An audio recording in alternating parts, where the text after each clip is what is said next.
Sejam bem-vindos, então, à segunda aula do nosso módulo 2 da reabilitação neuromuscular, turma 2024. Vamos dar início hoje com uma revisão da anatomia do quadril, os músculos do quadril, e quem sabe a gente já entra um pouquinho na parte da anatomia funcional. Mas antes, eu queria que o Humberto desse o depoimento dele aí com relação ao tratamento que ele está recebendo ali, do nosso clínico, o Joselito. Fala aí, Humberto, como é que está saindo com o teu trabalho ali com o Joselito? Boa tarde a todos, em primeiro lugar. Tá sendo legal, acho que já é a quarta sessão. A gente está fazendo toda sexta-feira, 10 horas da manhã, seguida, sem falhar. Aí, de início, foi para tratar meu pescoço, assim, porque eu tenho uma contratura aqui acho que é esternocleidomastoide, né? Já há muito tempo, assim, que eu não consigo ficar olhando para o lado direito porque trava o meu pescoço. Daí ele começou a fizemos 2 sessões onde ele iniciou a liberação pelo meu maxilar aqui. Já na primeira sessão eu tive uma melhora, assim, de uns 70%. E aí na segunda sessão, aí melhorei mais, tipo assim, ainda sinto, mas é quase imperceptível agora. Dependendo do movimento que eu faço, assim, se ficar muito tempo virado, ainda sinto um pouco. Daí tratamos isso, junto ele já pegou uma contratura que eu tinha na escápula, do lado direito, porque acho que estava tudo interligado aqui, essa do pescoço com a escápula. Aí, durante a semana passada, daí surgiu uma outra dor no lado esquerdo, aqui no romboide, assim. Aí ele tratou essa. E aí a minha dor, aquela da lombar, já é uma coisa crônica de mais de 10 anos, assim, que eu sinto dor ininterruptamente. Eu sinto dor ali 24 horas por dia, dói até para respirar, dói para dormir, eu acordo de noite com dor. Já tinha feito várias liberações e tal, alivia momentaneamente e tal, mas aí ontem ele conseguiu chegar na minha lesão de uma maneira, assim, onde ele foi muito, muito preciso e ele conseguiu atingir um ponto que até hoje eu não tinha sentido ninguém chegar naquele ponto onde o Juscelito chegou ontem. Mas qual E foi esse aí, ponto? Psoas?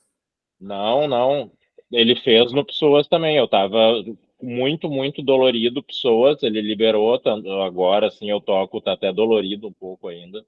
Ele começou a liberação ali pelo Pessoas, foi diafragma, eu estava sentindo bastante dor, diafragma, pessoas, e aí ele foi para minhas costas ali.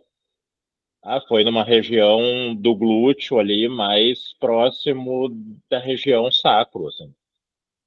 Cara, eu vou te dizer que talvez o ponto nevrálgico da coisa ele não pegou, velho. E aí, tipo É assim, o e assoalho aí, pélvico. também tem um assoalho pélvico. E aí ele pegou nesse ponto ali, tipo assim, simplesmente a dor que eu senti durante 10 anos, a dor sumiu. Maravilha. Eu tô até agora que eu consigo me mexer, assim, parece que soltou completamente, assim, a dor simplesmente não tá mais ali. Incrível, né?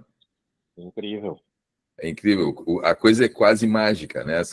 quase É mágica. baixa, é Porque baixa. imagina, eu convivi durante 10 anos sentindo dor 24 horas por dia sem nunca passar a dor. E aí, de repente, eu levantei da maca sem a dor.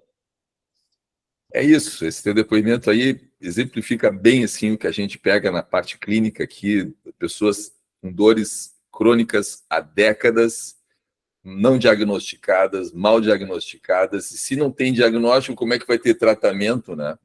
Óbvio que Sim, também não tem, então é tudo paliativo. A dor crônica tem um tratamento muito precário aqui no sistema oficial de saúde no Brasil, porque não se reconhece que as dores crônicas podem provir de desequilíbrio muscular, provir de disfunções miofasciais. Aqui no Brasil, se tu tem dor, é coisa física, né?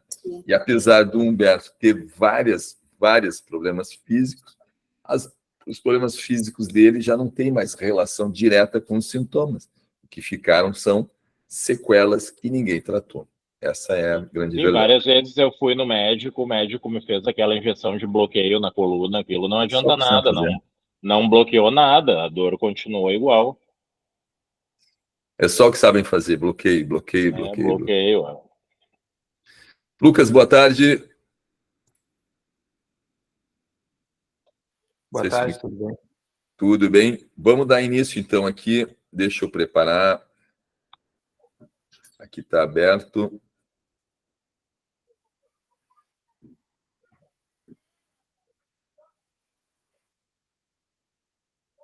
Então, é esse aqui.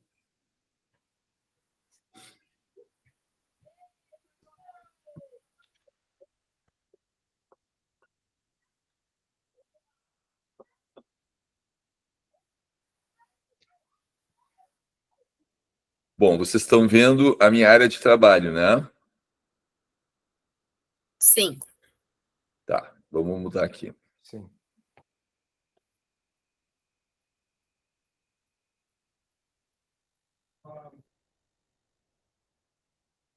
Porra, não mudou.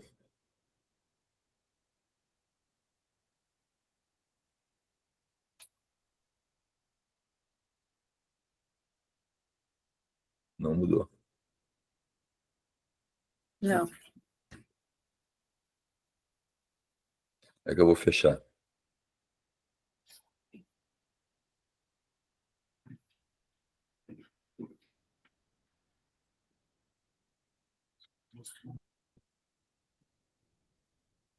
Vamos abrir de novo. Espera aí.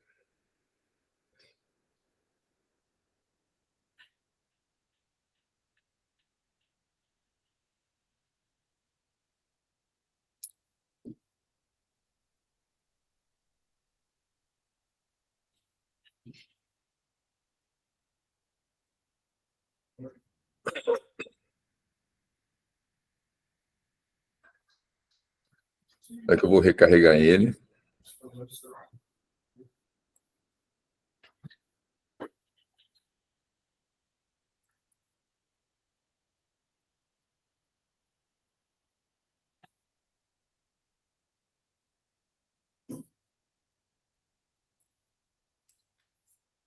Está aberto em outro aplicativo.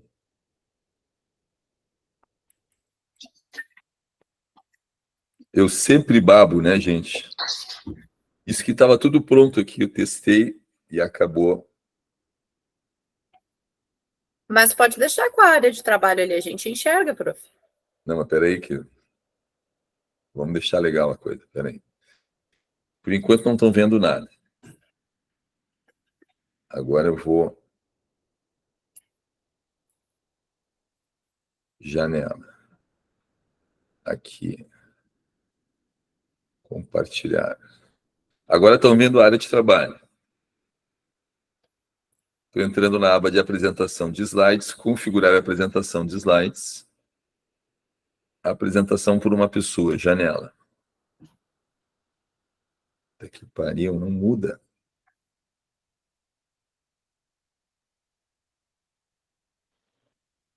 Mas a pessoa pode, no seu telefone, pad, clicar ali para maximizar e aí fica do tamanho da tela com uma telinha dos participantes pequenininha. Tá, pessoal, então a gente vai dessa forma aí. Então vamos começar, vamos retomar, né, a partir desse slide aqui, que é o diafragma, aproveitando ali o gancho do Humberto, né, sobre o papel do diafragma nas questões de disfunções do quadril, né. Então, como o diafragma faz parte é a parte superior do subsistema de estabilização intrínseca, ele pode estar facilitado por alguém que está inibido desse subsistema. E normalmente vai ser o antagonista dele, que é o assoalho pélvico. Mas isso não é uma lei, né? Você pode encontrar o diafragma facilitado, pode encontrar o assoalho facilitado e o abdominal e o transverso inibido. Qualquer combinação é possível de obter. Tá? Então, por isso que a gente tem que testar bem a situação antes de começar a intervir, porque senão a gente vai ter que voltar ali para limpar alguma coisa que não ficou bem limpa, não ficou bem tratado, tá? Mas, em via de regra, é isso, né? O diafragma é super importante nas questões de dores lombares. O caso do Humberto ali foi exemplar, né? Hoje a gente vai começar, na verdade, o primeiro slide de hoje é esse aqui, que são os músculos do quadril. O quadril, gente, ele, assim como a articulação glenumeral aqui no complexo do ombro, ele é estabilizado por dois conjuntos de músculos, o sistema local e o sistema global. Além disso, se vocês se lembrarem da parte da osteologia aqui do quadril, vocês vão ver que na parte posterior a gente tem o sacro, o íleo e a articulação sacro-ilíaca, certo? E na frente a gente tem a sínfise púbica, que junta os dois lados do íleo. Então, esse sistema local e o sistema global, eles atuam sinergisticamente para estabilizar tanto a articulação coxo-femoral, quanto a sacro-ilíaca, quanto a sínfise púbica. Então, é muito importante a gente entender essa questão, porque vocês vão ver que nesse setor anatômico que a gente vai estar estudando, né, é o bloco, é o carro-chefe de atendimentos da clínica, e aparece diariamente quadril para você fazer. Diariamente, quadril. Dor no quadril, dor lombar, sínfise púbica, que é a pubalgia ou pubeite, né? Disfunção sacroiliaca, tudo isso aí é explicado através deste modelo aqui, que nós vamos ver agora, que é o sistema local, o sistema global. Quem é o sistema... Ah, e tem mais a artrose, né? A artrose do quadril também é explicada através desse modelinho aqui. Então, a beleza do nosso trabalho é esse, né? Que conceitos extremamente simples e enxutos, né? Eles conseguem explicar uma vasta quantidade de problemas. E isso aqui é bacana, né? A gente não precisa ter para cada problema, é uma explicação diferente. Não.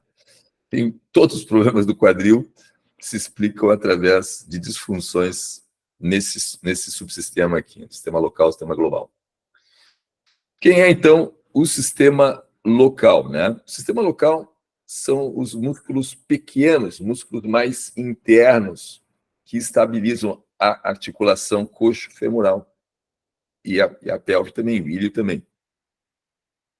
Como é um sistema local, ele é postural, ele é tônico, ele está sempre sendo demandado uma vez que a pessoa esteja de pé. Ele não tem opção de desligar.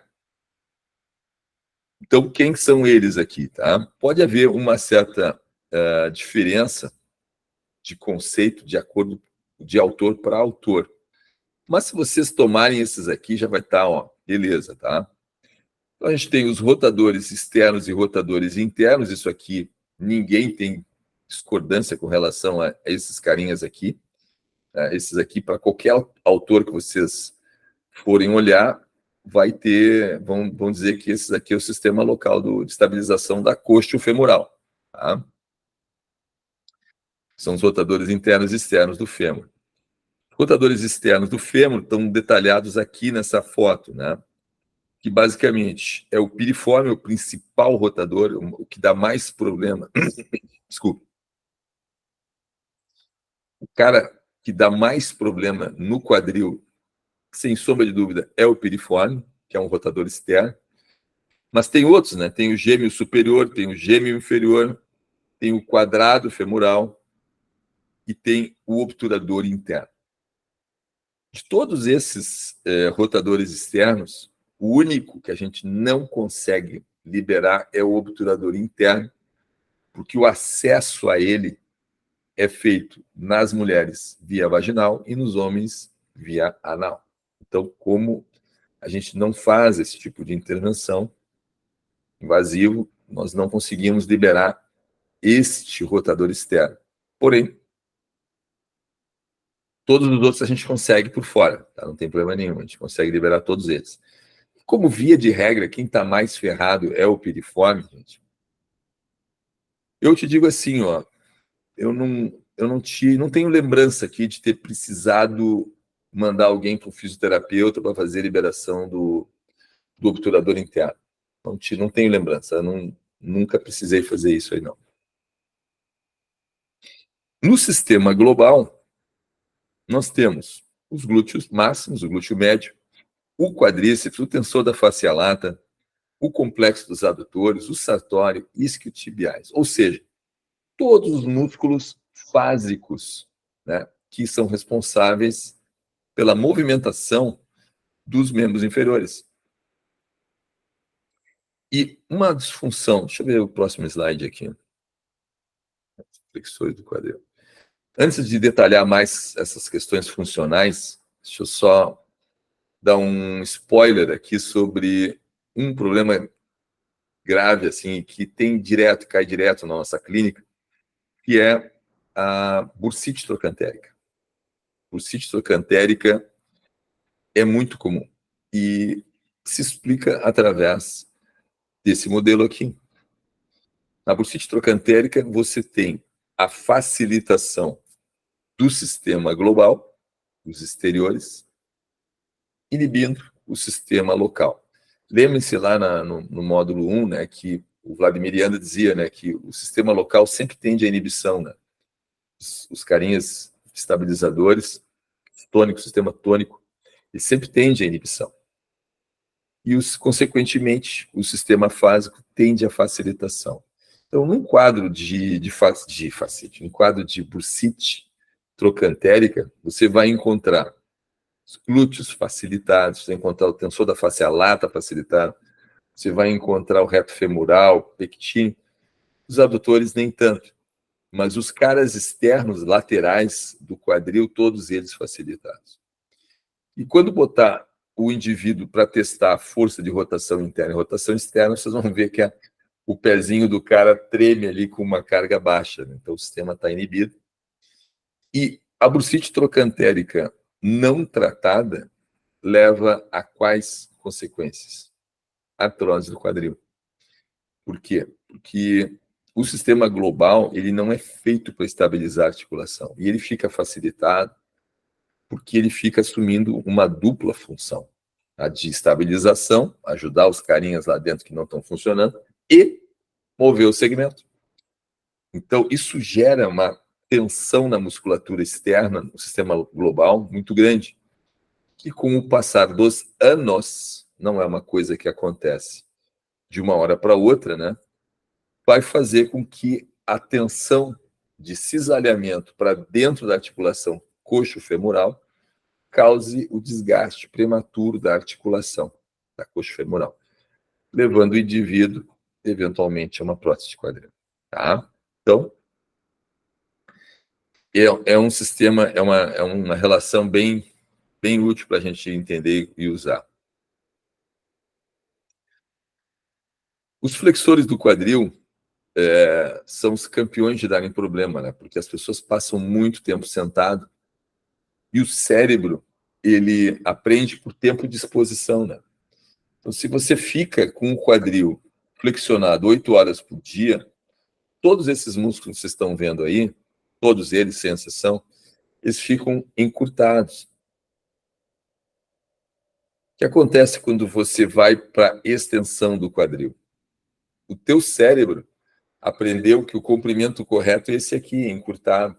E aí, quando você vai para a posição com o quadril estendido, o cérebro continua mandando o sinal para os músculos ficarem no comprimento anterior, no comprimento sentado, encurtado, causando a facilitação. Então, e quando isso acontece, qual é a consequência? Inibição do glúteo, dos extensores do quadril. Gente, ontem eu estava péssimo da garganta. Eu quase que cancelei a aula de hoje, mas eu agora estou melhor. Estou com antibiótico, estou com antialérgico, estou com corticoide. Mandei bala também no própriоzinho aqui. Mas tem que pedir licença para vocês eventualmente tomar uma água aqui.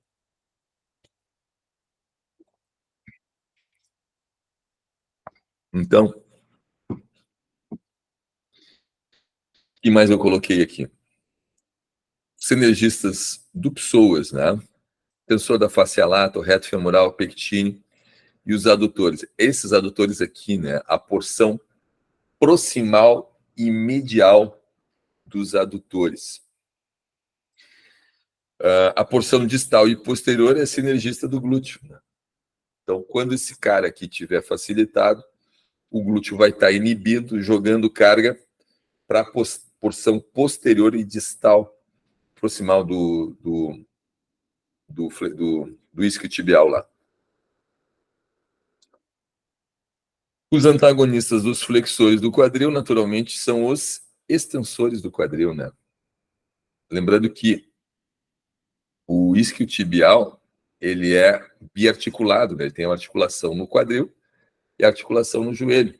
Então, ele tem dupla função, né? Se você estabiliza o joelho e flexiona o quadril e estende o quadril, o isquiotibial está entrando, é um sinergista da extensão do quadril.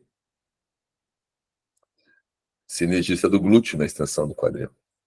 Os eretores da coluna, evidentemente, que são os antagonistas, né? Assim como o quadrado lombar, que é sinergista dos eretores da coluna. Então, esses carinhas aqui, eles vão ficar bagunçados de alguma maneira em função da facilitação dos flexores do quadril. Mas a coisa não é receita de bolo, né? Vocês já sabem, né? Então, o que acontece, via de regra, quando você tem flexores do quadril facilitados? O glúteo máximo fica inibido. Direto.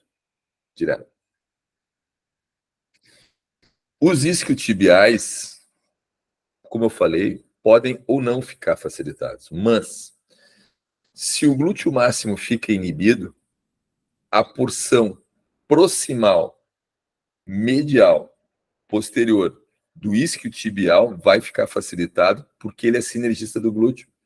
Se o glúteo está inibido, vai facilitar o isquiotibial também. E se o glúteo está inibido, quem mais vai tomar pau aqui? Ó? Os eretores da coluna e o quadrado lombar também vão ficar facilitados. Então, essa é a descrição mais comum, não a única, mas a mais comum, a mais prevalente dos quadros de lombalgia inespecífica. A medicina chama dessa forma porque não tem esse modelo de raciocínio clínico para explicar o quadro de lombalgia da pessoa. Mas é assim que ocorre.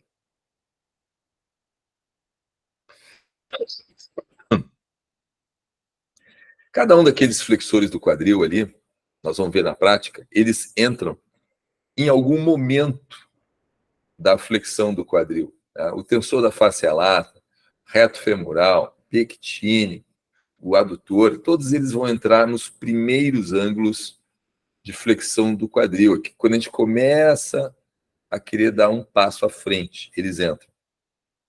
E o psoas e o ilíaco, eles entram somente quando o quadril está próximo a 90 graus. Tá? O que mais eu botei aqui? Psoas é o principal antagonista do quadrado lombar. Tá? Aqui fica bem clara a relação. Ó. O psoas está aqui na frente e o quadrado lombar está lá, né? O psoas, ele possui conexões com o diafragma e com o assoalho pélvico, né? Através do subsistema de estabilização intrínseca, nós vimos anteriormente.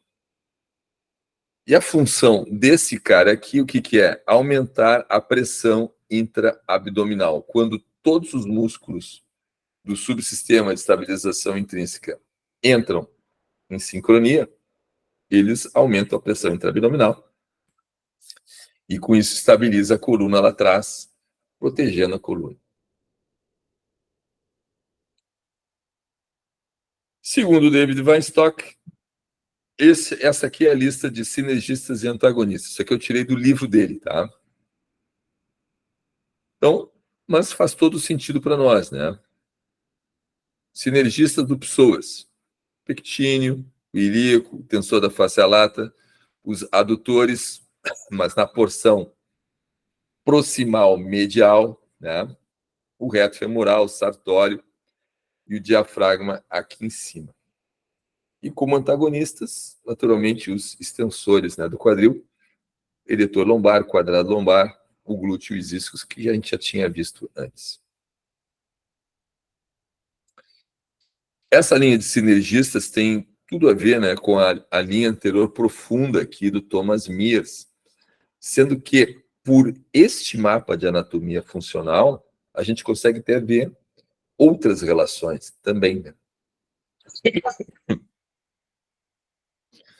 Claro que dificilmente um problema na cervical da pessoa vai estar linkado com um problema aqui embaixo do joelho, tá? Pelos tibiais. Não vai ser isso. Vai ter um problema, como a Cíntia enfrentou, né, com aquela paciente dela que ela descreveu, anteriorização cervical, linkada com alguns músculos aqui, né, subsistema de estabilização intrínseca, ou alguns músculos dessa linha aqui, a linha anterior profunda. Lembre-se que, quando a gente faz o exame na pessoa, a gente sempre tem que tentar enquadrar os sintomas dela e a história dela, a anamnese dela, e o teu exame neuromuscular em um desses mapas. Aí. É esse o segredo do negócio.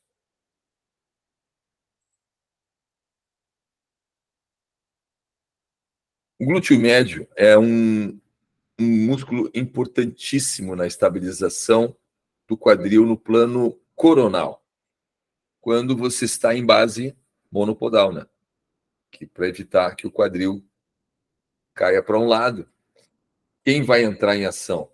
O sistema lateral, que uma parte do sistema lateral, você já sabe, é o glúteo médio. Beleza. Do ponto de vista funcional, né, o que diferencia esse músculo é o ângulo de penação dele, né? Como ele tem um ângulo variado, é multipenado, então você tem fibras anteriores, fibras mediais e fibras posteriores, né? Logo, em função do ângulo da demanda imposta nele, ele vai assumir uma ou outra função, que pode ser, naturalmente, a abdução do quadril, mas ele pode entrar também como sinergista da flexão do quadril, as fibras anteriores, sinergista da flexão do quadril, sinergista da rotação interna do quadril, do fêmur, e as fibras posteriores deles, sinergistas da extensão do quadril e rotação externa do fêmur. Novamente, através do livro do David, a lista de sinergistas e antagonistas. E eu coloco isso aqui, essas listas, tá, para que vocês batam essas informações com os mapas de anatomia funcional, que vocês vão ver que, se não fecha 100%, muitas vezes não fecha, mas fecha 90%. Tá? Então, é bem interessante observar isso, que não são coisas dissociadas, são conceitos integrados e uma coisa deriva da outra. Como o David é neuromuscular, né? Tanto quanto nós, então essa lista aqui faz muito sentido também. Então, quem são os sinergistas do glúteo médio? Sistema lateral e o subsistema oblíquo posterior, né? Nós temos os peroneais, sinergistas dele, né? Peroneais, tensor da face lata, glúteo máximo e glúteo mínimo, quadrado lombar, oblíquos isquiolenos. Cadê? Tá aqui, ó, a linha lateral. Então, glúteo médio, tensor da face lata, os peroneais, os intercostais, os isquiolenos estão aqui, ó. E os antagonistas dele? O obturador, o pectinho, o grupo adutor, que é todo ele antagonista desses caras aqui, né? Todo o magro, o breve, o longo, o grasso, todo o grupo adutor é antagonista. Qual é a utilidade dessa informação? Quando vocês encontrarem um tensor da face lata, um glúteo mínimo, um glúteo máximo facilitados, que, como eu falei antes, né, numa situação de disfunção do quadril, é certo que isso aqui vai estar facilitado, Para quem vocês vão olhar para fazer a liberação? Vocês vão fazer liberação miofascial nesse cara e vão pegar os adutores dele, vão pegar o pectínio, os obturadores, os caras que são os antagonistas para fazer as ativações subsequentes. Simples assim. Então, aqui nós temos o subsistema lateral e o subsistema oblíquo posterior, que fazem parte dos músculos sinergistas do glúteo médio. Está aqui o glúteo médio, os adutores. Isso aqui, todos esses subsistemas aqui são sinergistas, né? E vocês vão usar como também essa informação aqui? Essa é uma outra forma de raciocinar clinicamente. Eu falei antes em uma forma, essa aqui é outra forma de raciocínio. Se o glúteo médio está facilitado, testem os adutores, testem o quadrado lombar contralateral, testem o oblíquo aqui, que não aparece, tá? Mas testem o oblíquo desse lado, que também é sinergista, vai estar com problema também. Enfim, né? Vocês têm que ter flexibilidade mental para enquadrar os sintomas da pessoa, os exames que vocês estão fazendo nesses modelos aqui.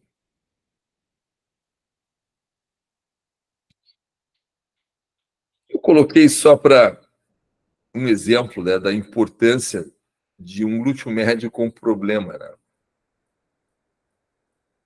Então, por exemplo, se um glúteo médio está inibido, o que pode ocasionar? Tudo isso aqui. Ó. Facilitação do tensor da face lata numa relação de sinergia com a linha lateral. Facilitação dos rotadores externos do quadril, também numa relação de sinergia. Instabilidade sacroiliaca, numa relação de sinergia com o subsistema lateral. Facilitação dos isquios, numa relação de sinergia com a linha superficial posterior. Facilitação dos flexores do quadril, numa relação de antagonismo com a linha superficial anterior. Facilitação dos gastrocnêmios da panturrilha, que gera uma fascite plantar, numa relação de sinergia com a linha superficial posterior. Facilitação do quadrado lombar, que causa lombalgia, numa relação de sinergia com o subsistema lateral. E por último, mas não exclusivamente, uma facilitação dos adutores longos que causa dor no joelho numa relação de antagonismo com a linha anterior profunda. Então, o glúteo médio, gente, assim, ó, é campeão no quadril, viu? É campeão no quadril. É o foco principal de atenção quando vocês forem trabalhar numa queixa paciente com dor no quadril, ou problemas relacionados ao quadril, esse cara aqui. Quem é o grupo adutor? Nós temos o pectínio, que é esse carinha aqui, em amarelo. Nós temos o adutor curto, que está aqui, bem abaixo dele. É sinergista, né? Muito próximo. Então, o adutor curto, praticamente, vocês ignorem, porque não vai mudar nada para vocês. Em vermelho tem o adutor longo, esse sim faz muita diferença, porque muitas vezes esse aqui está com problema, não está com problema e o outro está. O adutor magno, que vai por baixo dele, que está aqui também, é outro que dá problema muito aqui na fossa poplítea, na pata anserina. E tem o grácil, que é um músculo bem fininho, também campeão de dar problema na pata anserina. Nós vamos ver depois, nas disfunções aqui. Esse grupo aqui costuma estar parcialmente inibido, parcialmente facilitado. Normalmente, esses caras aqui, mais de cima, o pectínio, o adutor curto, eles estão facilitados, e os caras aqui de baixo estão inibidos, via de regra, mas não sempre. O Thomas Mears, ele tem uma leitura interessante, que o David Weinstock concorda com ele, tá? Que é o quarto flexor quarto isquiotibial.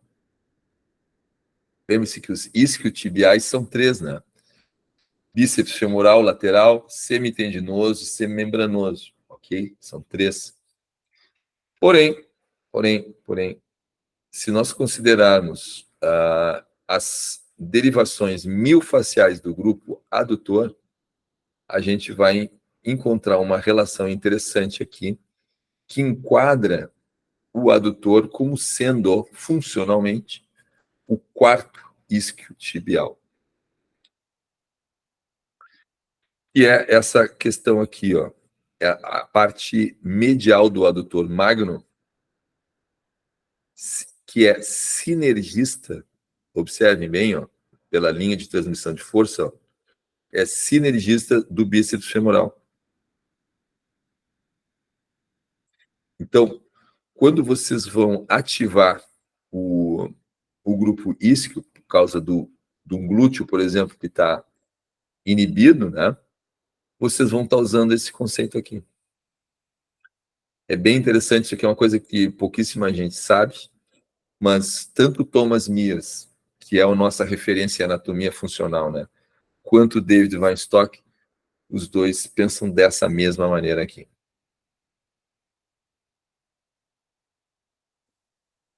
Chegando ao assoalho pélvico. O assoalho pélvico, gente, ele tem basicamente 2 partes, né? A parte anterior e a parte posterior. A parte posterior refere-se à porção anal. O músculo que dá mais problema ali é o pubococcígeo. E a parte anterior, que tem a ver mais com os músculos da frente ali, da virilha, né? Que nas mulheres fica bem ao lado da vagina. E, inclusive, essa semana eu trabalhei, foi essa semana? Acho que foi essa semana, trabalhei com uma mulher jovem, 31 anos, no Lípara, nunca teve filho, com urgência urinária. Urgência urinária. Tá? Não era essa a queixa principal dela, tá? Ela não veio aqui por causa disso. Mas era dor lombar, dor no quadril, disfunção no quadril. Tá? Mas essa questão da urgência urinária, inclusive, ela me trouxe depois, quando já estava na maca, não quando estava aqui na minha frente, na anamnese. Aqui na anamnese ela falou de um monte de problemas do quadril, dor lombar, tal. E quando eu estava já lá trabalhando nela, que ela me revelou essa questão da urgência urinária, que pode ter outro nome também, que é a perda urinária. A pessoa não consegue segurar, mas pode dar uma vontade também iminente de ir ao banheiro. E aí, quando ela falou isso, eu parei tudo e dei uma espetadinha assim na virilha dela, né? Do lado, na face anterior ali do assoalho pélvico, e ela saltou na maca, né? Estava explicada a situação, né?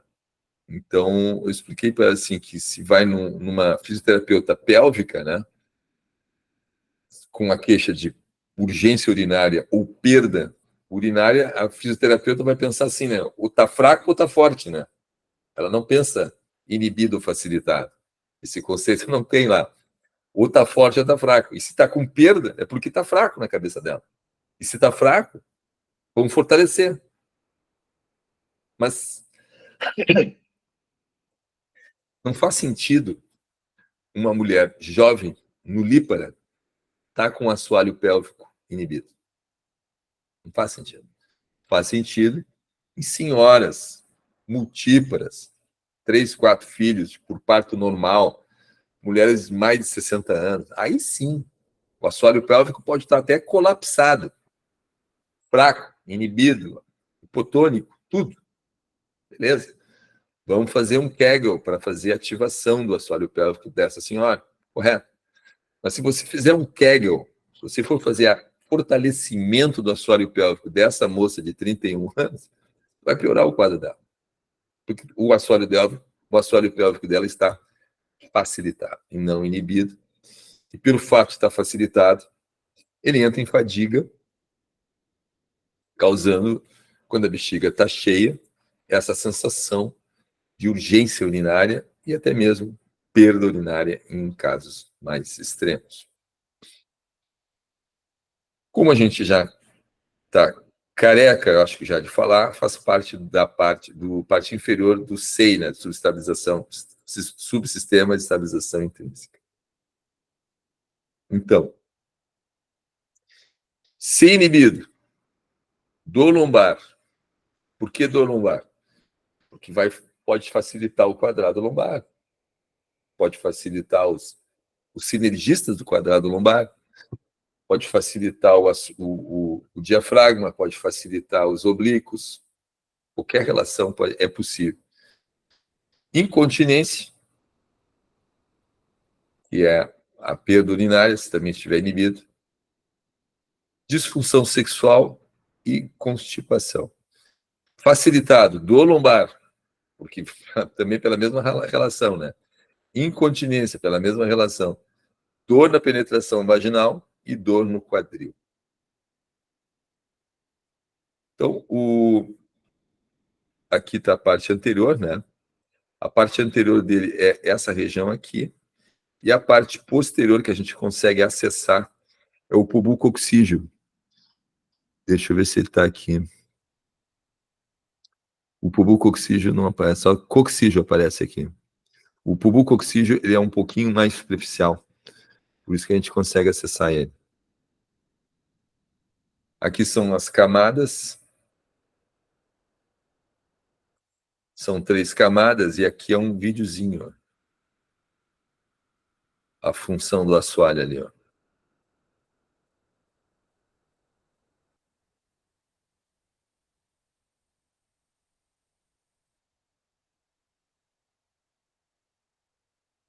É difícil encontrar um vídeo sobre o funcionamento do assoalho.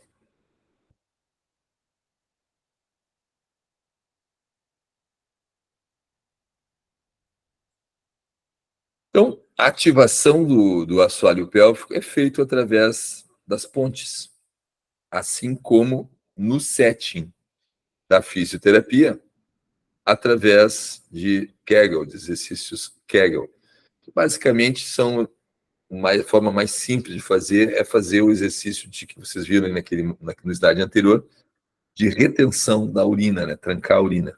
Vocês estão ativando o assoalho pélvico também. Aqui está o Kegel, né? São esses objetos com pesos diferentes que são introduzidos na vagina.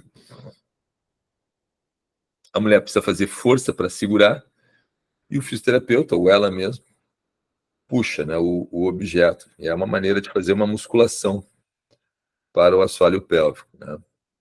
Então, em caso de inibição, né? Em caso de inibição, os benefícios do Kegel são esse aqui, né? Olha ali, ó.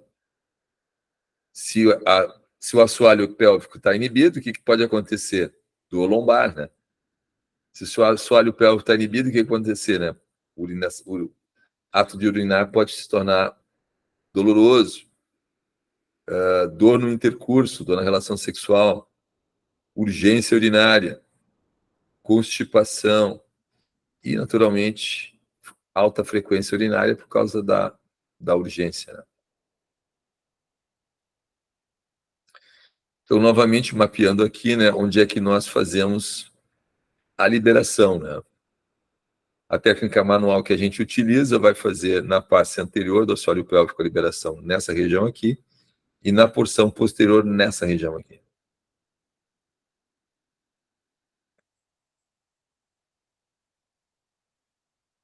Existe essa forma indireta de fazer a liberação, tá? Essa maneira aqui o David Weinstock coloca muito nos livros dele, né? Porque eu acho que o David não faz liberação manual lá. Mas dessa forma aqui, a gente utiliza a lei da inibição recíproca de Sherrington. Então, como o assoalho pélvico tem aquelas funções, a gente vai ativar os antagonistas dele, né? Que é de flexão e de adução. Então, a gente utiliza esse princípio da inibição reflexa, contraindo pessoas e os abdutores, e retém o movimento com as mãos. Se bota as mãos para o lado de fora do joelho, fazendo a abdução. Não funciona muito bem isso aí, não. Eu coloquei por o que o David coloca. Eu uso técnica manual. Os rotadores externos, lembre-se que esses carinhas aqui fazem parte do subsistema local, né? Estabilização do quadril. Então, todos eles aqui. Tem o piriforme, gêmeo superior, gêmeo inferior, o obturador interno passando aqui, o quadrado femoral e o obturador externo, ó, que dá para ver nessa vista anterior aqui, ó.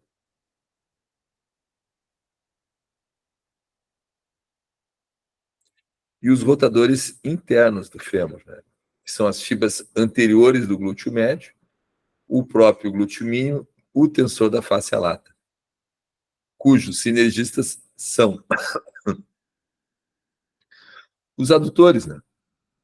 Então, isso a gente usa direto, isso aqui, porque quando vocês vão fazer a liberação de um rotador externo, automaticamente vocês têm que fazer a ativação dos rotadores internos.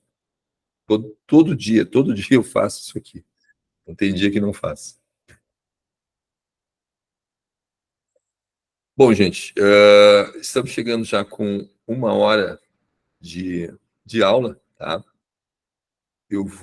Hoje eu vou interromper aqui, que eu não estou muito bem, e eu vou ceder agora a palavra aqui para vocês e vamos dar continuidade nisso aqui no nosso próximo encontro, tá? Aí a gente entra na anatomia funcional mais aqui. Deixa eu cancelar isso aqui.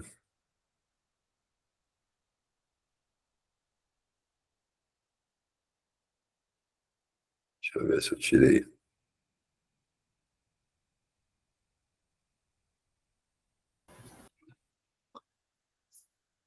E é isso, a aula de hoje era essa, quadril. A parte que mais vocês vão trabalhar, né? Vocês querem colocar alguma coisa, um trabalho, alguma situação que vocês estão vivenciando aí, um aluno que está com alguma dificuldade para agachar, alguma coisa assim?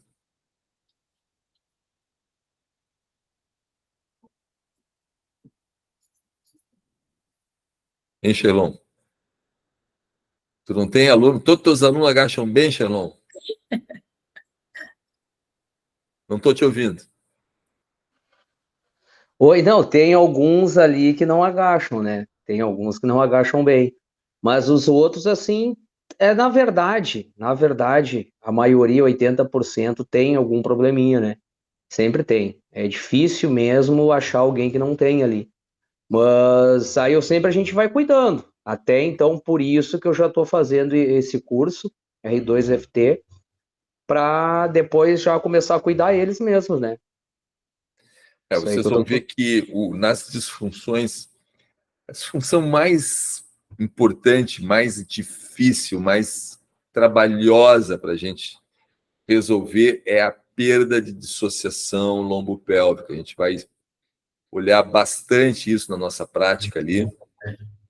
E, assim, ó, todo mundo tem um grau maior ou menor esse problema e é muito, muito, muito difícil de resolver. Pode falar, Cíntia, tu levantou a mão. Não, tu falou bem na hora uma palavra certa. A maioria dos meus alunos, eu sempre tive que trabalhar a questão da dissociação pélvica, né? Dissociação do quadril.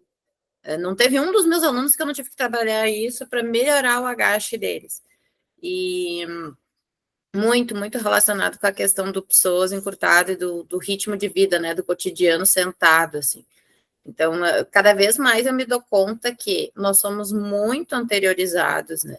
Nossas ações são muito anteriorizadas. Peitoral encurtado, peitoral menor e maior encurtado, eu vejo muito.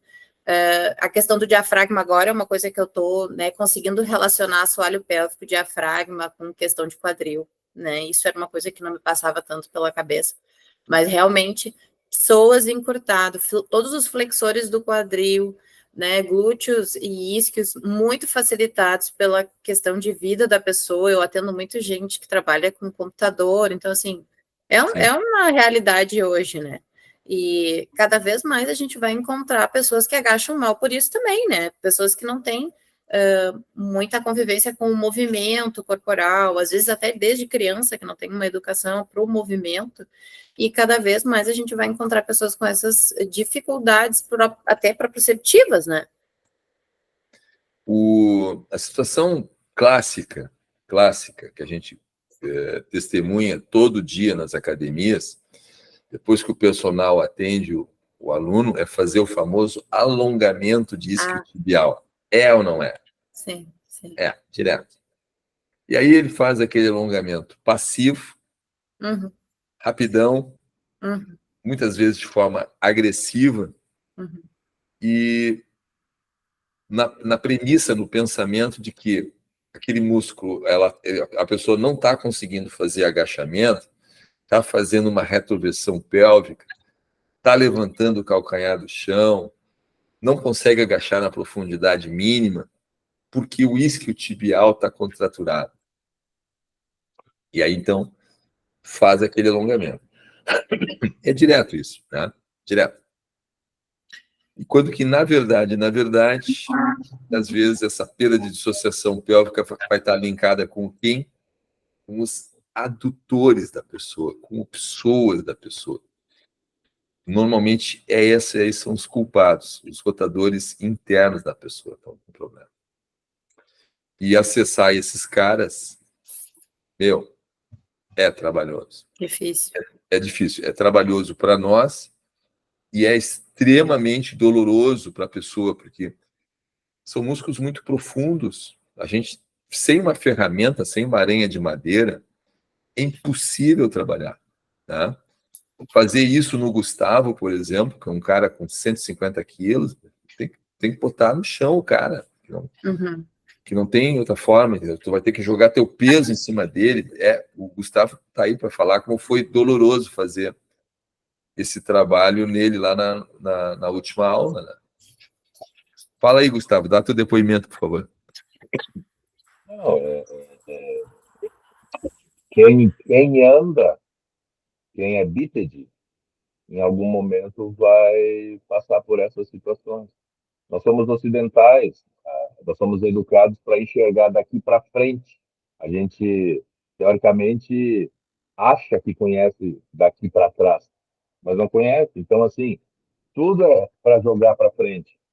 Então, dentro de tudo isso aí, as pessoas vêm com seus encurtamentos, vêm com suas adaptações. Eu, sexta-feira, conversando com uma psiquiatra, ela, depois de ter emagrecido 60 quilos, uma mulher de 1,65 m, né? Ela hoje trabalha 8 horas por dia cruzando a perna, que nem aquela perna de mulher, assim, né? Daquela...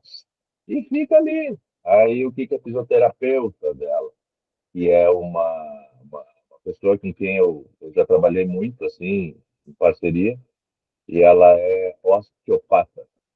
Ela disse assim, tu fala com o Gustavo que tu vai ter que mexer em pessoas, vai ter que mexer em adutor. Então ela já veio com uma receitinha, assim, com um diagnóstico.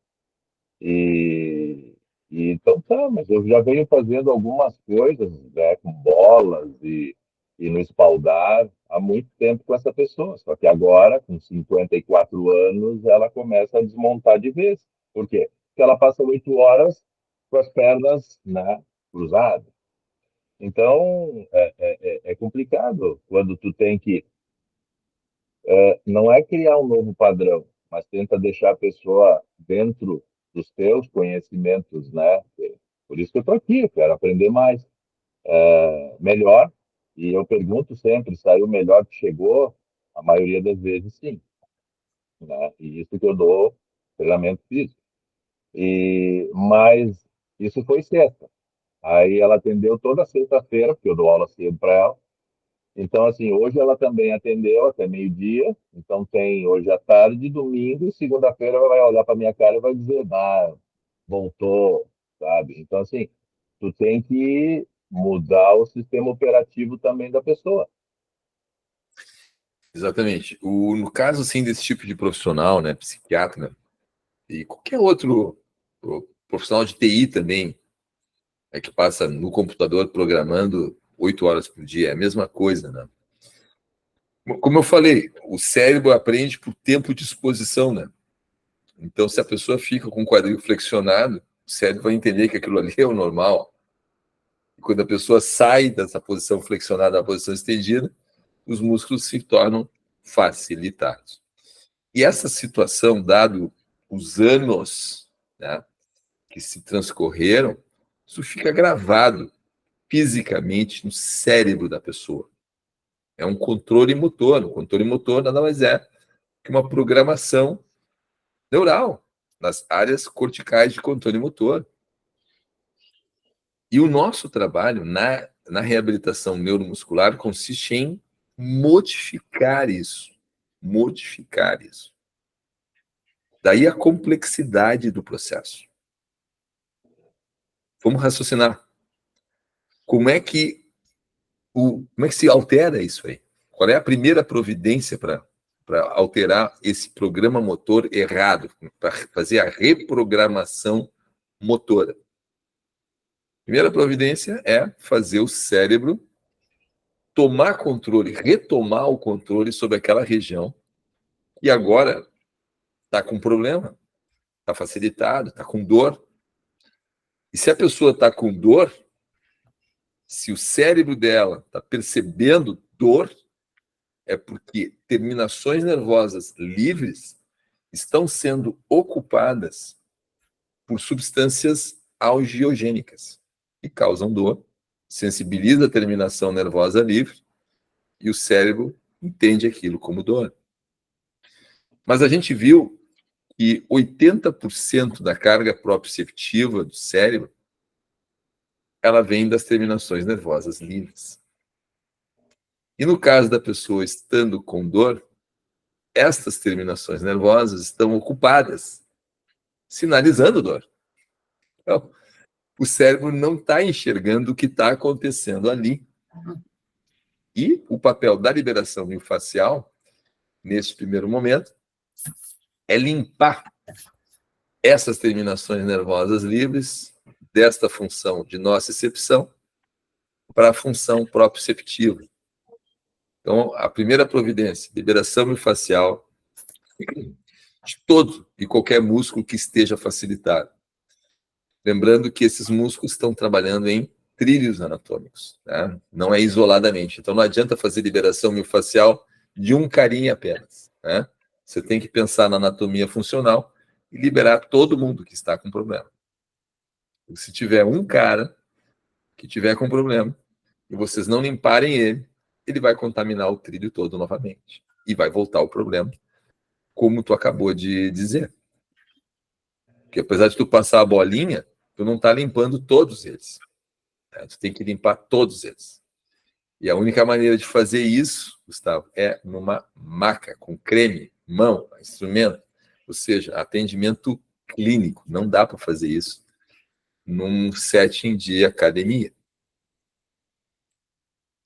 E o passo seguinte, você vai ver, né, que se os flexores do quadril, ou alguns dos flexores do quadril dessa psiquiatra aí estão facilitados, é batata que o glúteo dela vai estar inibido.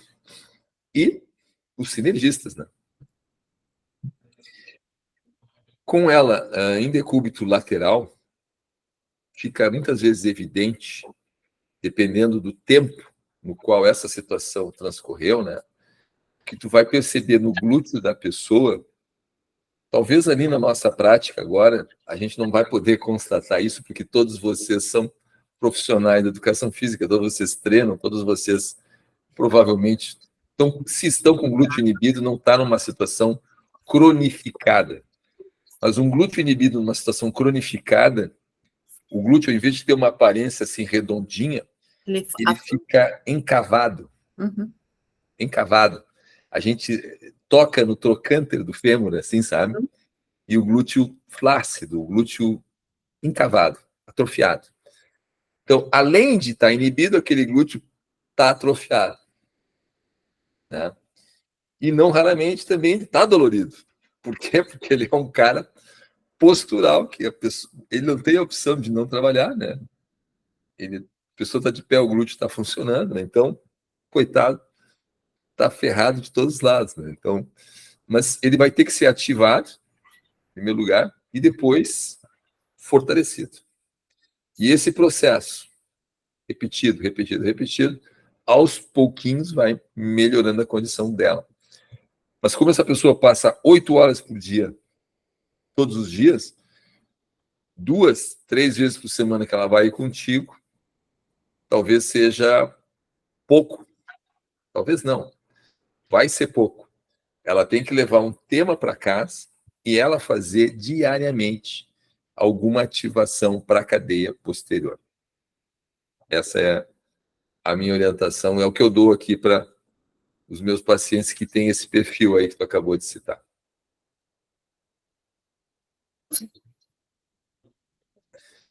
Humberto, quer falar alguma coisa de aluno com problema, ou tu mesmo com problema?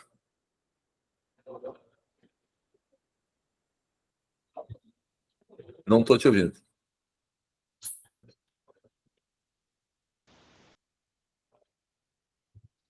Não, meu relato mesmo era só aquele dali do tratamento com Juscelito e tal. Eu com os meus alunos ali agora, tá todo mundo bem, assim, não tem ninguém reclamando de nada. Maravilha. Profi. Lucas, quer colocar alguma coisa particular tua, de um aluno? Não. Obrigado por dar a aula. Foi bem proveitosa, foi interessante. Não tenho nada a comentar de nenhum aluno no momento. Ok. Jeff? Então, professor, eu cheguei até utilizar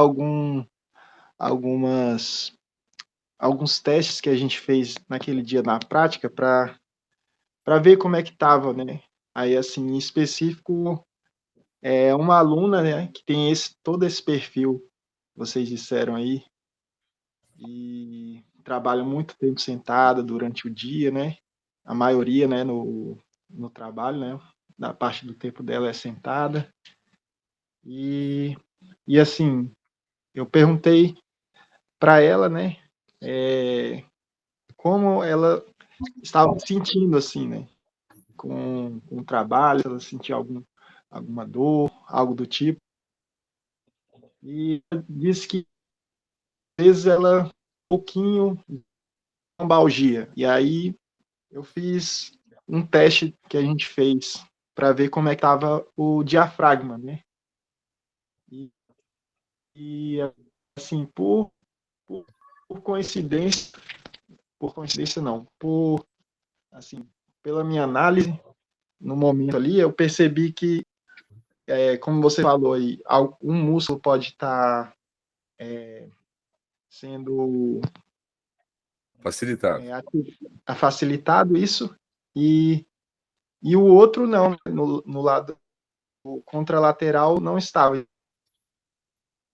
Boa. Acabei acessando o diafragma do lado esquerdo e eu percebi que estava facilitado, né? Ela sentia dor, no caso ela disse que sentia cócegas e como você disse, cócegas também é dor, né?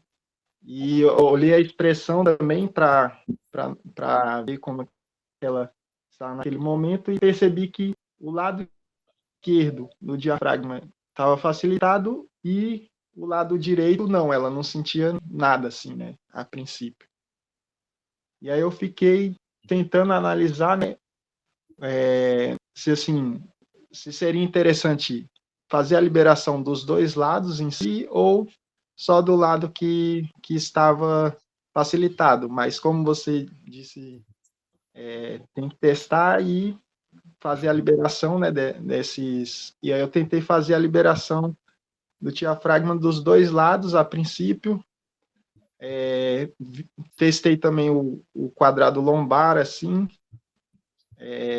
Ela me relatou que não sentiu nada.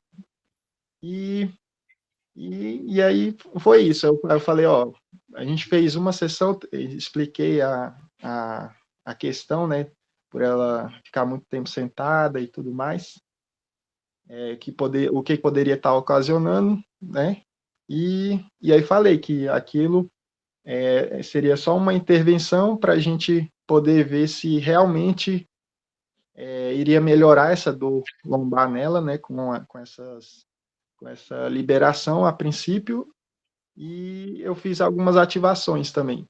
Pois é, eu ia te perguntar qual é a ativação que você fez. Então, e aí eu pensando, né, como a gente fez naquele dia, né, eu pensei assim, nossa, então se o diafragma ele está facilitado, provavelmente o glúteo deve estar inibido. Então, aí eu comecei a fazer as ativações de ponte, né, de elevação de quadril, né, elevação pélvica unilateral, 10 segundos ali, e foi isso, a intervenção em si. E aí ficou de eu conversar com ela depois para poder ver o que essa intervenção, o que ela percebeu, né, com essa intervenção. A questão das ativações, vocês vão ver que é a parte mais difícil de pegar do processo na R2FT. O Jeff pensou certo, ativando o glúteo, dado que o diafragma está facilitado, porque talvez ele tenha acertado de forma indireta, né? Porque o glúteo é sinergista do assoalho pélvico. Provavelmente o assoalho pélvico estava inibido, porque o diafragma estava facilitado. Então, ativando o glúteo, ativa o assoalho pélvico na parte posterior e teria ajudado ela. Mas teria outras linhas de raciocínio também para pensar aqui nas ativações, né? Eu ativaria o psoas, eu ativaria os flexores do quadril, porque são relações de sinergia com o diafragma. Eu ativaria também a subsistema lateral, uma pranchinha de lado, começando pelo lado contralateral ao diafragma que estava facilitado. Então, supondo que fosse o lado direito do diafragma que tivesse facilitado, eu faria uma pranchinha de joelhinho, né? Pranchinha e alavanca curta, né? Não com as pernas esticadas, tá? Alavanca curta aqui do lado esquerdo, né? E ativaria também um Pallof para ativar as linhas espirais. Aí está feitas as ativações. Que vocês nunca vão errar por ativarem bastante. Porque se vocês não precisam ter medo disso. Porque se vocês, na hora da ativação, e a pessoa, vocês sempre vão perguntar, olha, está sentindo alguma dor? Se a pessoa disser que não, toque ficha. Porque se tiver alguma coisa que vocês não viram, né, ficou facilitado, não limparam, e vão fazer ativação em cima, a pessoa vai referir dor ou desconforto. E aí vocês param, limpam e retomam o processo de ativação. Não tem problema. Não vai causar prejuízo nenhum à pessoa. Então, não é complexo o processo. A ideia toda do nosso trabalho aqui, pelo contrário, é pegar um assunto que é complexo e tornar ele o mais simples possível na hora de praticar o trabalho. Essa é a minha intenção, essa é a minha proposta. Não é fazer coisas elaboradas e sofisticadas, pelo contrário, né? Que o troço tem que ser rápido, gente, né? Você tem que terminar o paciente em 50 minutos, para dar um tempo de ir no banheiro, tomar uma água e pegar o próximo. Então, é assim que funciona o troço na prática. Pois é, bom, pessoal, por mim, está encerrada a nossa aula de hoje. Uma aulinha mais rápida.